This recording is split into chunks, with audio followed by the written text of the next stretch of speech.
மேசராசினியர்களுக்கு வணக்கம். நிகழ்ந்து கொண்டிருக்கும் ஜனவரி மாதம் 6ஆம் தேதி முதல் உச்சம் பெறும் செவ்வாயால் மேசராசிக்கு கிடைக்க போகும் பலன்கள் என்ன, 60 வினாடியில் உங்களுடைய வாழ்வில் நடக்க போகும் அதிசயம் என்ன, யாரும் சொல்லிடாத ரகசியத்தை தான் இந்த வீடியோல நம்ம பார்க்க போகிறோம். அந்த வகையில மேசராசினியர்களை பொறுத்த வரைக்கும் உச்சம் பெறும் செவ்வாய் ஜாதகத்தினுடைய பலன், யோகம், தோஷம் மற்றும் விளக்கம் அனைத்தையுமே நம்ம இந்த வீடியோல நம்ம விரிவா பார்க்க போகிறோம்.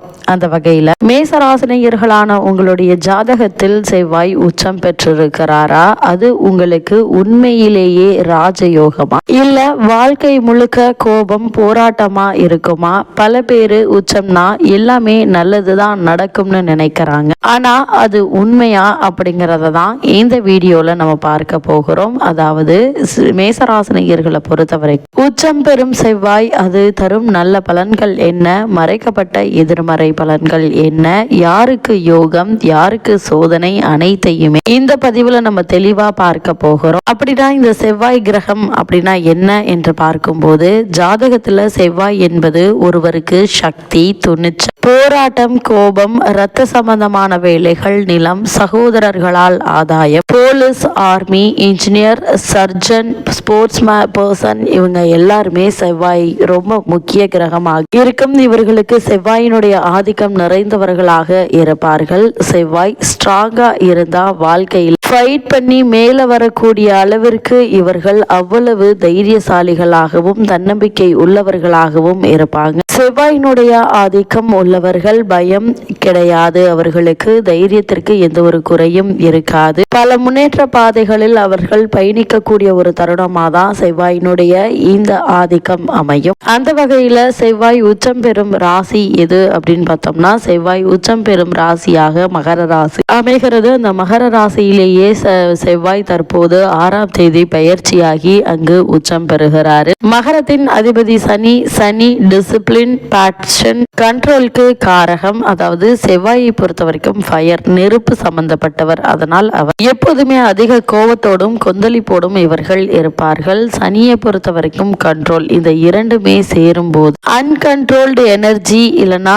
Disciplined power உருவாவது. அதனாலதான் மகரத்தில் செவ்வாய் உச்சம் பெறும் போது மேசராசினியர்களான உங்களுக்கு ஏதோ ஒரு காரியத்தை எதிர்த்து சாதிக்க வேண்டும் என்ற எண்ணம் உங்களுடைய உள் மனதில் ஏற்பட்டு அதற்கான முயற்சிகள் மேற்கொண்டு வெற்றி காண இருக்கீங்க. அதே போல உச்ச செவ்வாய் தரும் நல்ல பலன்களாக எவை அமைகிறது என்று பார்க்கும்போது, மகர ராசியில் அதாவது சனியினுடைய கிரகமான மகரத்தில் செவ்வாய் உச்சம் பெறும்போது உங்களுக்கு நல்ல ஒரு கான்பிடென்ட் லெவல் அதிகரிக்குங்க. நீங்கள் எப்போதுமே ஃபியர்லெஸ், அதாவது பயமில்லாத மனிதராக இருப்பீங்க.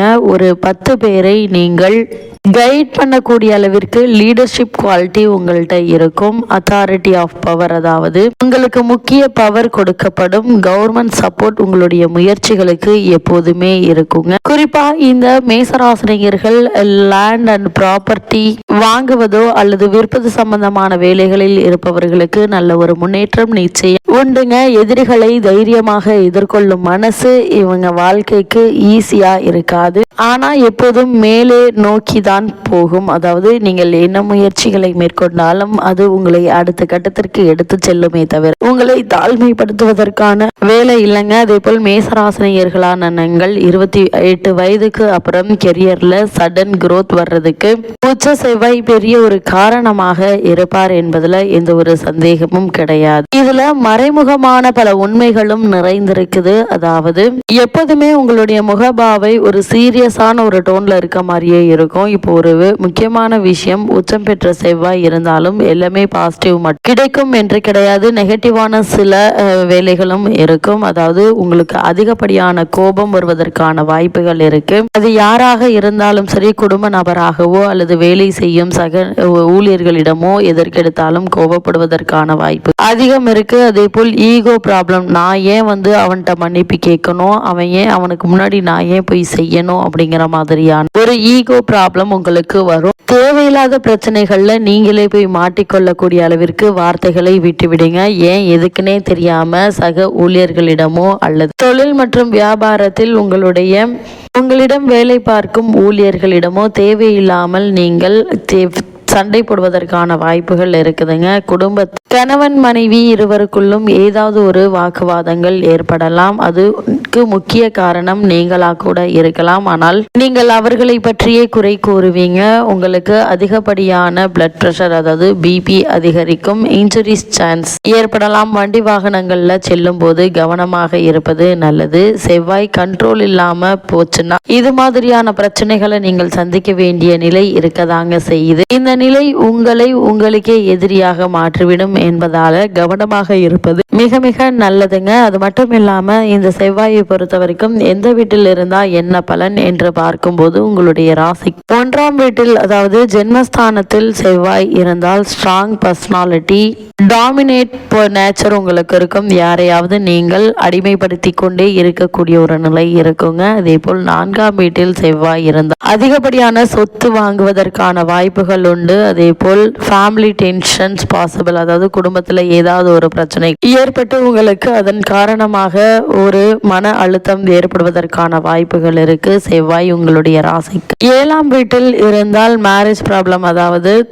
திருமண சம்பந்தமான பிரச்சனைகள், தடங்கல்கள், தாமதங்கள் ஏற்படலாம். குடும்பத்தினருடன் ஈகோ கிளாஸ் மற்றும் பார்ட்னருடன் கணவன் மனைவிக்குள் தேவையில்லாத சண்டை சச்சரவுகள் ஏற்படுவதற்கான வாய்ப்புகள் இருக்கு. உங்களுடைய ராசிக்கு 10ஆம் வீட்டில் செவ்வாய் இருந்தால் உங்களுடைய கரியர்ல அதிகப்படியான வெற்றியை சந்திப்பீங்க. அத்தாரிட்டி பர்சனாக நீங்க செலக்ட் ஆகக்கூடிய அளவிற்கு உங்களுடைய திறமை அதிகரிக்கும். அந்த அளவிற்கு முன்னேற்றங்கள் ஏற்படுங்க. அதே போல் உங்களுடைய பேர் மற்றும் குடும்பத்தினருடைய பெயரும் வெளியே தெரிவதற்கான வாய்ப்புகள் அதிகம் இருக்குங்க. அதே போல் 8ஆம் வீட்டில் செவ்வாய் இருந்தால் சடனாக, அதாவது தடாலடியாக ஒரு நல்ல முன்னேற்றம் கூட ஏற்படலாம். அதே அளவிற்கு டவுன் கூட ஏற்படலாம். உடல் ஆரோக்கியம் மற்றும் வண்டி வாகனங்கள்ல செல்லும் போது அதிக கவனத்தோடு இருப்பது நல்லது. உச்ச செவ்வாய் நல்லதா கெட்டதா இது இருக்கும் வீடுதான் முடிவு பண்ணும். அதே போல இந்த செவ்வாயினுடைய உச்சம் யாருக்கு ராஜயோகத்தை தர வல்லது என்று பார்க்கும்போது உச்ச செவ்வாய், சனி, குரு மற்றும் சூரியன், இந்த 3 கிரகங்கள் உங்களுக்கு சப்போர்ட்டாக இருந்தால் ராஜயோக பலன்களை உண்டு பண்ணும். அதாவது எஸ்பெஷலி கவர்மெண்ட் ஜாப் கிடைக்கலாம். அரசியலில் நல்ல ஒரு முன்னேற்றம் ஏற்படும். இன்ஜினியரிங் படித்து கொண்டிருப்பவர்கள் அல்லது வேலை செய்து கொண்டிருப்பவர்களுக்கு நல்ல ஒரு முன்னேற்றம் ஏற்படுங்க. இராணுவத்தில் சேர வேண்டும் என்ற விருப்பம் உள்ளவர்கள், அதற்கான முயற்சிகளை மேற்கொண்டு வருபவர்களுக்கும் நல்ல ஒரு முன்னேற்றம் ஏற்பட இருக்கு. ரியல் எஸ்டேட் பிசினஸ் செய்பவர்களுக்கும் நல்ல ஒரு முன்னேற்றத்தை இப்போது நீங்கள் தாராளமாக எதிர்பார்க்கலாம். இந்த ஃபீல்டுல உச்ச செவ்வாய் உள்ளவங்களை பொறுத்தவரைக்கும் இவர்கள் அனைவருமே டாப்புக்கு போவாங்க. அதை பற்றி நீங்களே நினைத்து பார்த்திருக்க மாட்டீங்க. அந்த அளவிற்கு அவர்களுடைய முன்னேற்றமும் வளர்ச்சியும் அமையும் என்பதை கிரகநிலை தெளிவாகவும் உறுதியாகவும் எடுத்து காட்டுதுங்க. அதே போல இத்தருணங்களை பொறுத்தவரைக்கும் மேசராசனையர்கள் செவ்வாயினுடைய ஆதிக்கம் அல்லது உச்ச செவ்வாயினுடைய ஆதிக்கம் கொண்டவர்கள் செவ்வாய்க்கிழமை விரதமிருந்து ஹனுமன் மற்றும் முருகன் வழிபாடை மேற்கொள்ளுங்க. கோபத்தை கட்டுப்படுத்த முயற்சி செய்யுங்க. அதே போல் இந்த தருணங்கள்ல வீட்டிற்கு அருகாமையில் திருக்கோவிலுக்கு சென்று தீபமேற்றி உங்களுடைய வழிபாடுகளை மேற்கொள்வது மிக மிக நல்லது என்பதை கிரகநிலைகள் மீண்டும் மீண்டும் அறிவுறுத்துது. அதே போல் இத்தருணங்களை பொறுத்தவரை உங்களுடைய ஜாதகத்தில் செவ்வாய் உச்சம் பெற்றிருக்கிறா இல்லையா என்பதை கமெண்ட் பாக்ஸ்ல கமெண்ட் பண்ணுங்க. இந்த வீடியோ உங்களுக்கு யூஸ்ஃபுல்லா இருந்துச்சு அப்படின்னு லைக் பண்ணுங்க, ஷேர் பண்ணுங்க, சப்ஸ்கிரைப் பண்ணுங்க. அதே போல அஸ்ட்ராலஜில உண்மையான விளக்கங்களுக்கு இந்த சேனலை தொடர்ந்து சந்திப்போம். செவ்வாய் உச்சம் பலம் பெற்றிருப்பதால் உங்களுக்கு என்ன மாதிரியான ராஜயோக பலன்கள் கிடைக்க வேண்டும் என்பதையும் அதே போல் கமெண்ட் பாக்ஸ்ல மறக்காம கமெண்ட் பண்ணுங்க. நன்றி, வணக்கம்.